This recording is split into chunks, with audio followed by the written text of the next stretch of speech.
مذكورا إنا خلقنا الإنسان من نطفة أمشاج نبتليه فجعلناه سميعا بصيرا صدق الله العظيم۔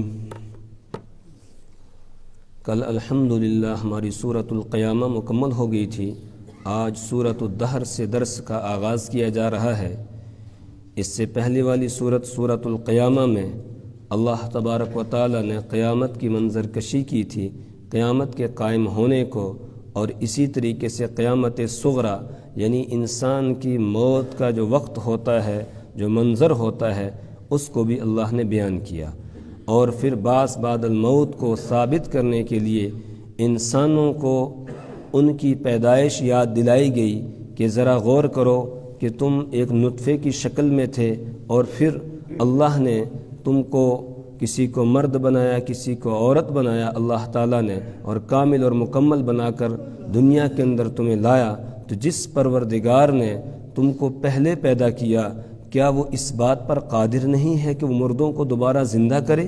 الیس ذالک بقادر علی ان یحیی الموتى، کیا وہ اس بات پر قادر نہیں ہے کہ وہ مردوں کو زندہ کرے؟ یقیناً وہ قادر ہے۔ بلی وانا علی ذالک من الشاہدین، کیوں نہیں، میں گواہوں میں سے ہوں اس بات پر کہ وہ قادر ہے، وہ سب کو دوبارہ زندہ کرے گا۔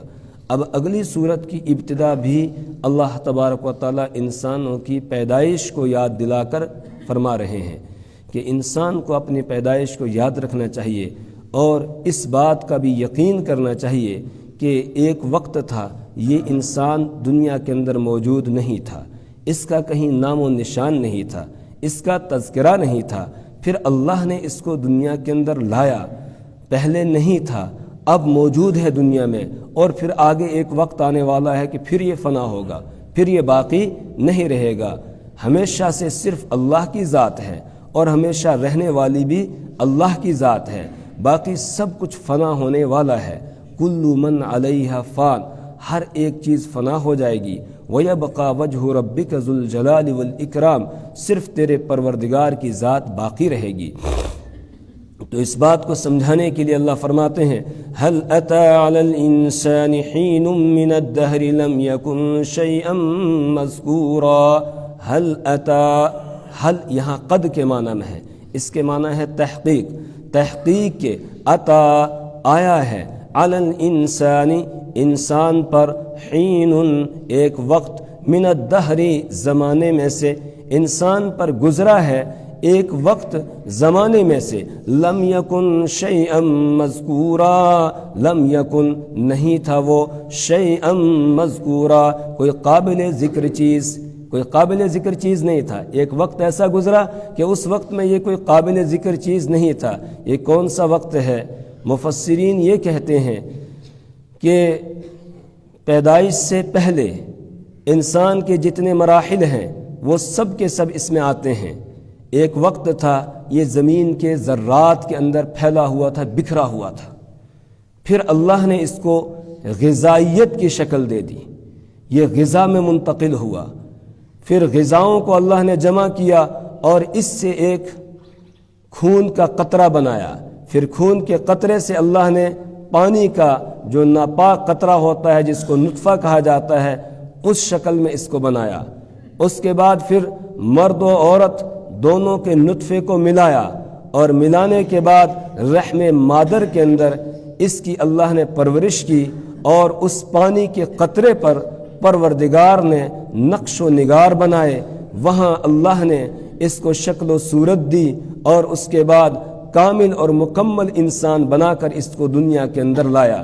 یہ جتنے مراحل پہلے کے ہیں دنیا میں آنے سے پہلے کے، یہ وہ مراحل ہیں جن میں اس کا تذکرہ نہیں ہے، اس کا نام نہیں ہے، ابھی اس کے مرد یا عورت ہونے کا کوئی فیصلہ نہیں کیا جا سکتا ہے، لیکن جب دنیا کے اندر آ گیا تو اب اس کا تذکرہ شروع ہو گیا، اب اس کا نام بھی پڑ گیا، اب اس کی جنس بھی متعین ہو گئی، اس سے پہلے اس کا تذکرہ نہیں تھا۔ تو اللہ فرما رہے ہیں کہ ذرا غور و فکر کرو، ایک وقت تھا تمہارا کہیں نام و نشان نہیں تھا، تمہارا تذکرہ نہیں تھا، پھر اس پروردگار نے تمہیں دنیا کے اندر لایا ہے، اور ایک وقت آئے گا وہ پھر تمہیں دنیا سے واپس لے جائے گا، اور اس کے بعد پھر تمہیں اپنی زندگی کا حساب کتاب بھی دینا ہوگا۔ اس پروردگار نے تمہیں بیکار اور عبث نہیں بنایا ہے، بلکہ اس کا ایک نظام ہے، اس نظام کے تحت تمہیں پیدا کیا ہے، اور تمہیں کوئی مقصد دے کر دنیا کے اندر بھیجا گیا ہے، کسی مقصد کے تحت اس نے پیدا کیا ہے۔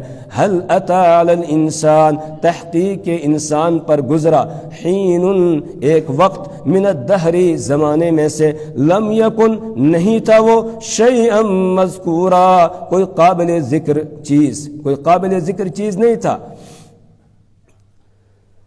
جب انسان نطفے کی شکل میں ہوتا ہے تو اس کا تذکرہ کرنا بھی انسان پسند نہیں کرتا ہے، ناپاک قطرہ ہے، اس سے اللہ نے بنایا۔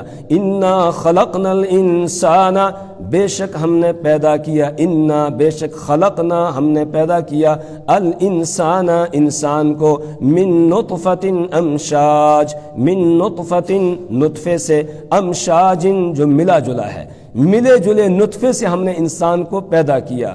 عورت کا پانی اور مرد کا پانی دونوں ملتے ہیں رحم مادر میں، اور پھر اس سے اللہ تبارک و تعالی انسان کو بناتے ہیں۔ نبتلیہ اس کا ایک ترجمہ ہے ہم اس کو الٹ پلٹ کرتے رہتے ہیں، الٹتے رہتے ہیں، پلٹتے رہتے ہیں، یعنی رحم مادر کے اندر جو پانی کا قطرہ ٹپکایا گیا ہے اس کو ہم پلٹتے رہتے ہیں۔ پلٹنے کا مطلب کیا ہوگا؟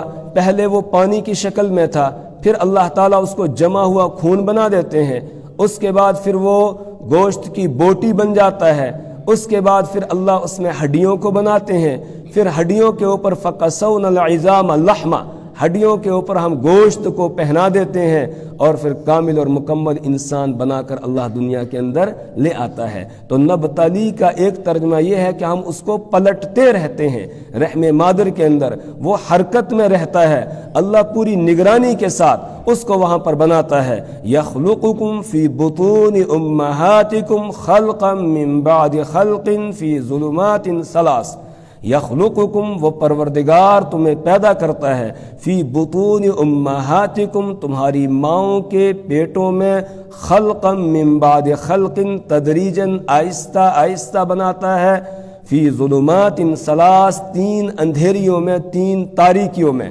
اور کیسا بناتا ہے؟ لقد خلقنا الانسان فی احسن تقویم، ہم نے انسان کو بہترین ڈھانچے میں بنایا ہے، خوبصورت شکل و صورت کے ساتھ اللہ تعالیٰ اس کو وہاں بناتا ہے اندھیروں کے اندر۔ تو نبتلیہ ہم اس نطفے کو پلٹتے رہتے ہیں، یعنی اس کو آگے بڑھاتے ہیں، اس کی وہاں پرورش کرتے ہیں، اور کامل اور مکمل بنا کر اس کو دنیا کے اندر لے آتے ہیں۔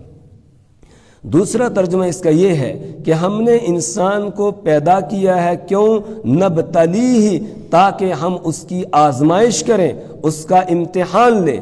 جس طرح ہم سورہ ملک میں پیچھے پڑھ کر آگے، الذی خلق الموت والحیات لیبلوکم ایکم احسن عملا، کہ اس پروردگار نے موت اور زندگی کو پیدا کیا، موت اور زندگی کا اس نے نظام بنایا ہے، لیبلوکم ایکم احسن عملا، تاکہ وہ تمہارا امتحان لے، تمہاری آزمائش کرے کہ تم میں سے کون اچھا کام کر کے آتا ہے، کون اپنے عمل کو اچھا بنا کر آتا ہے۔ وہ پروردگار یہ دیکھنا چاہتا ہے، امتحان لینا چاہتا ہے۔ تو انسان کی پیدائش کا مقصد بتایا گیا کہ نبتلیہ، تاکہ ہم اس کا امتحان لیں، اس کی آزمائش کریں۔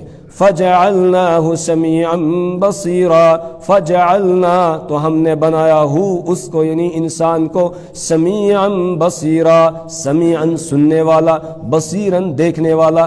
اللہ فرما رہے میں نے اس کو قوت سماعت بھی عطا فرمائی، اور قوت بصارت یعنی دیکھنے کی طاقت بھی دی، اور سننے کی طاقت بھی میں نے اس کو عطا کی۔ اور مفسرین کہتے ہیں کہ سمع اور بصر دونوں کا تذکرہ کر کے اللہ تبارک و تعالی یہ بیان کرنا چاہ رہے ہیں کہ ہم نے انسان کو عقل و دانش کے ساتھ پیدا کیا ہے، اس کو ہم نے عقل دی ہے، اور ساری مخلوق میں سب سے زیادہ عقل مند انسان کو گویا بنایا، اس کو اشرف المخلوقات بنایا ہے۔ اسی لیے اس کو ذوی العقول کہا جاتا ہے، یعنی عقل والی مخلوق۔ عقل اللہ نے ساری مخلوق کو عطا کی ہے، لیکن انسان کو، جنات کو اور فرشتوں کو اللہ تبارک و تعالیٰ نے جو عقل عطا کی ہے وہ دوسری مخلوق کو اللہ نے عطا نہیں کی ہے۔ تو سمیع بصیرہ کا تذکرہ کر کے اللہ نے یہ بیان کیا کہ ہم نے انسان کو عقل و دانش کے ساتھ پیدا کیا ہے، اس کو عقل عطا کی ہے، اس کو اچھے اور برے کی تمیز پیدا کرنے کی طاقت ہم نے عطا کی ہے۔ یہ اچھا کیا ہے، برا کیا ہے، یہ دونوں میں امتیاز کر سکتا ہے اور سمجھ سکتا ہے، اس کو ہم نے سمجھدار بنایا ہے۔ انا ہدیناہ السبیل، بے شک ہم نے اس کی رہنمائی کی، انا بے شک ہدینا ہم نے رہنمائی کی، اس کی السبیلا راستے کی طرف، ہم نے راستہ بتا دیا اس کو، دونوں راستے بتا دیے کہ یہ راستہ جنت میں جانے والا، یہ راستہ جہنم کی طرف جانے والا ہے۔ وہدیناہ النجدین، اور ہم نے دونوں راستے اس کو بتا دیے ہیں۔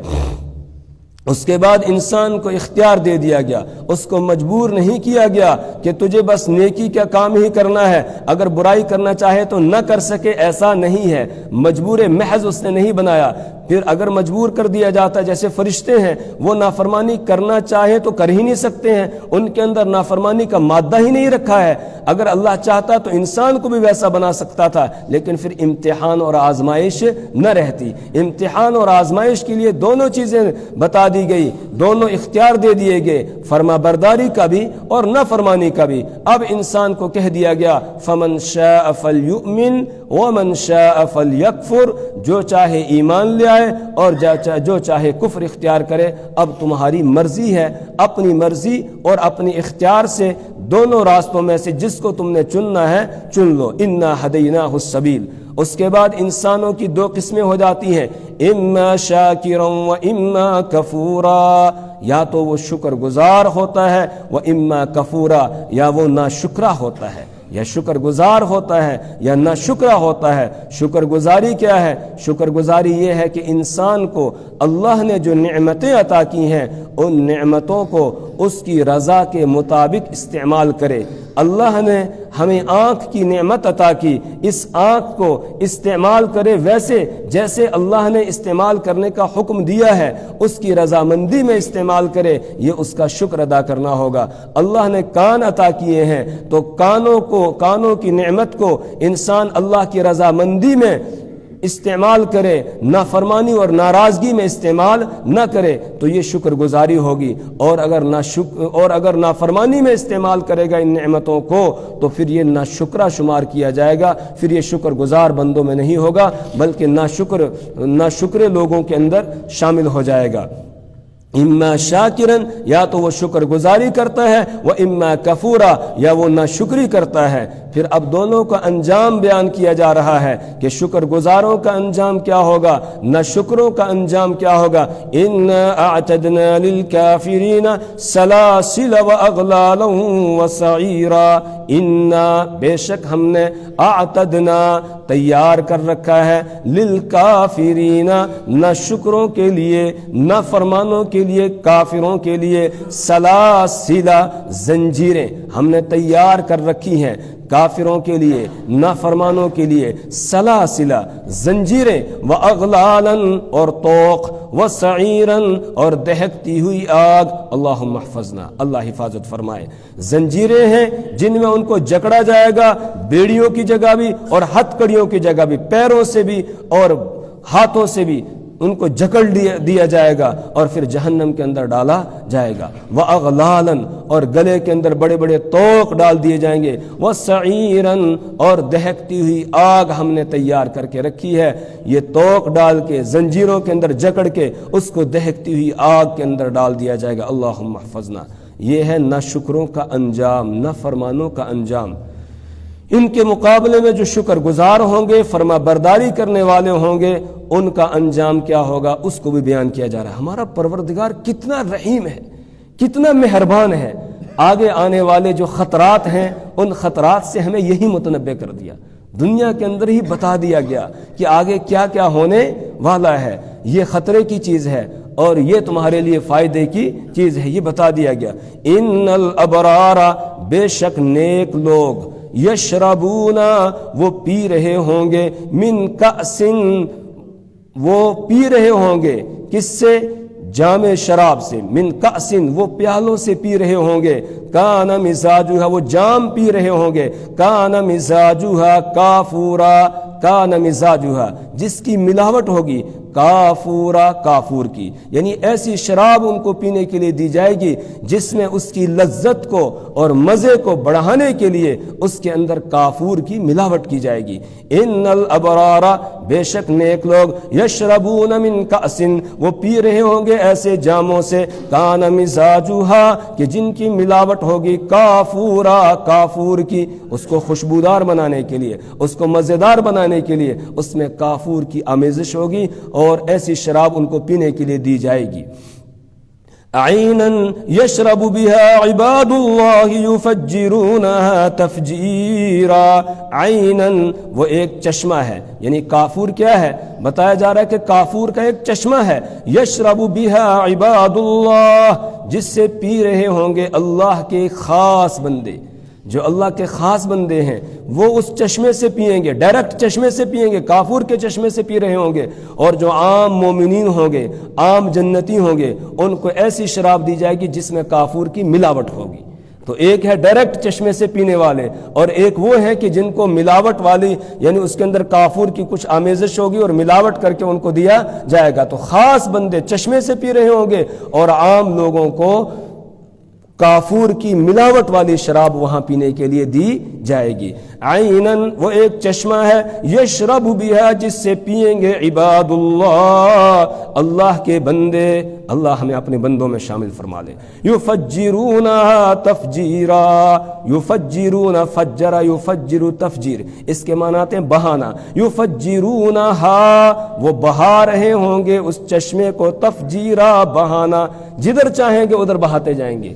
حدیث میں اس کی تفسیر آئی ہے، اللہ کے رسول صلی اللہ علیہ وسلم نے ارشاد فرمایا، ان کے ہاتھ میں سونے کی چھڑی ہوگی اور وہ جدھر اشارہ کریں گے نہر کو ادھر ہی شراب کی نہر بہتی چلی جائے گی، جدھر اشارہ کریں گے دودھ کی نہر کو دودھ کی نہر بہتی چلی جائے گی، جدھر اشارہ کریں گے صاف اور شفاف پانی کی نہر کو وہ ادھر ہی بہتی چلی جائے گی، جدھر وہ اشارہ کریں گے شہد کی نہر کو بہانے کے لیے ادھر ہی وہ بہتی چلی جائے گی، یہاں تک کہ اگر وہ اشارہ کریں گے کہ ان کے بالا خانے کے اوپر سے جو ہے نہر بہے تو جیسے وہ اشارہ کریں گے بس ادھر سے ہی وہ بہنا شروع ہو جائے گی، اللہ اپنی قدرت سے اس کو بہائے گا۔ یہاں ہماری نہر جو بہتی ہے دنیا کے اندر، اس کے لیے زمین کو کھودنا پڑتا ہے اور اس کو پست کرنا پڑتا ہے، پھر وہاں سے پانی بہتا ہے، اوپر اوپر نہر بہتی نہیں ہے، لیکن وہاں ایسا ہوگا کہ بالکل اوپر بہ رہی ہوگی اور اس کی جو باڑ ہوگی وہ موتیوں کی لگی ہوئی ہوگی، اور انسان کو اختیار دے دیا جائے گا،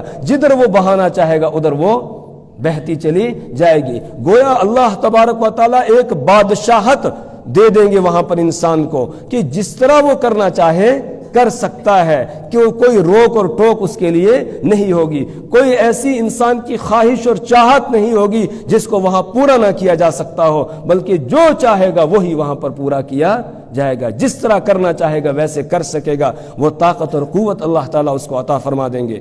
تو عیناً وہ ایک چشمہ ہے، یشرب بہا، جس سے پیتے ہوں گے عباد اللہ، اللہ کے خاص بندے، یفجرونہا تفجیرا، وہ بہائیں گے ان نہروں کو بہانا، یوفون بالنذر۔ اچھا یہ ابرار ہیں کون؟ ان کی آگے 3 صفتیں بیان کی جا رہی ہیں، اللہ ہمیں ان تینوں صفات ہمارے اندر اللہ تعالیٰ پیدا فرما دے، اللہ ان تینوں صفات کے ساتھ ہمیں متصف فرما دے۔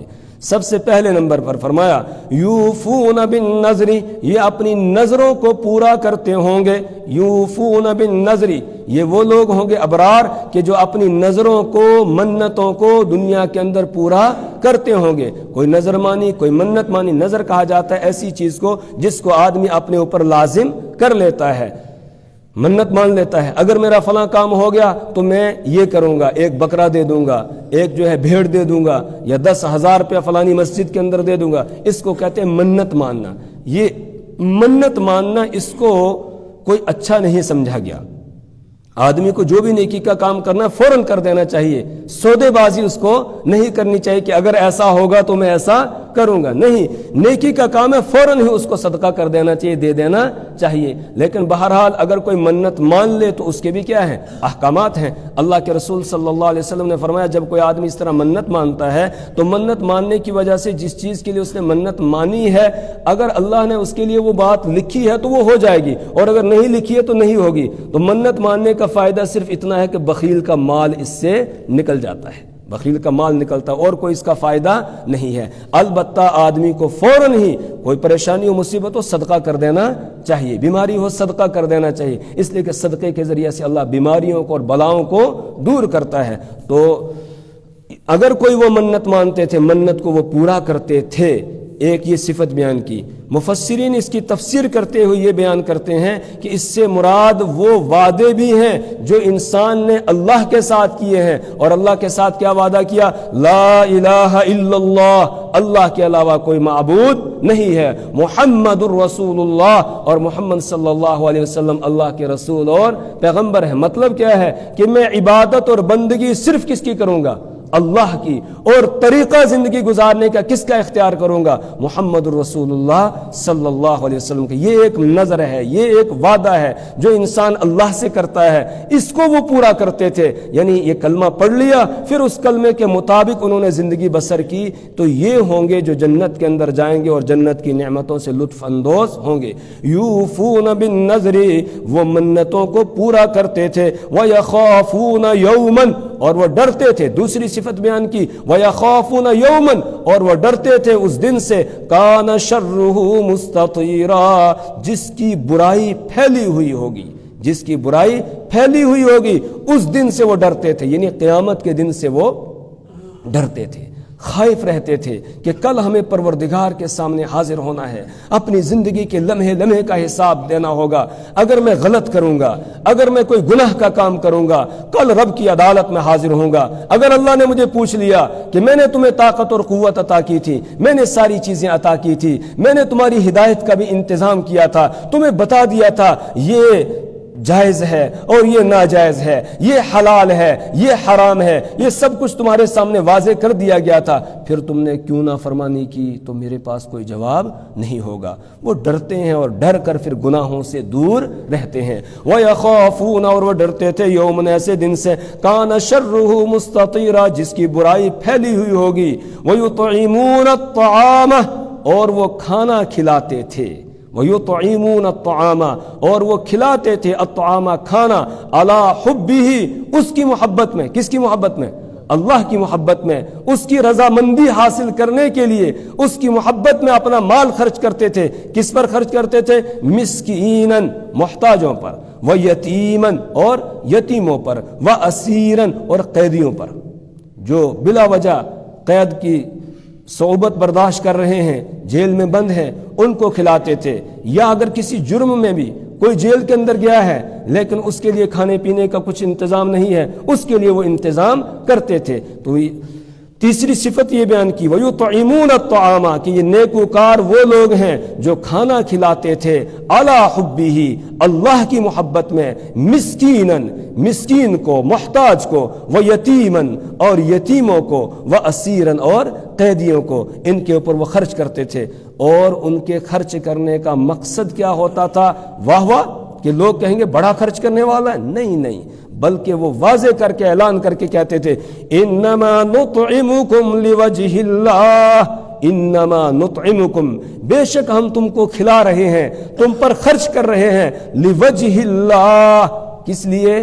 اللہ کی رضا کو تلاش کرنے کے لیے، اللہ کی رضامندی حاصل کرنے کے لیے ہم خرچ کر رہے ہیں۔ لا نريد منکم جزاء ولا شکورا، لا نريد، ہم نہیں چاہتے ہیں، منکم، تم سے، جزاءً، کوئی بدلہ، ولا شکوراً، اور نہ شکریہ۔ ہم شکریہ کے خواستگار بھی نہیں ہیں کہ کسی کے ساتھ ہم احسان کا معاملہ کریں اور پھر یہ تمنا رکھیں کہ یہ میرا شکریہ ادا کرے گا۔ کہا نہ، جو کام ہم کرتے تھے صرف کس لیے کرتے تھے؟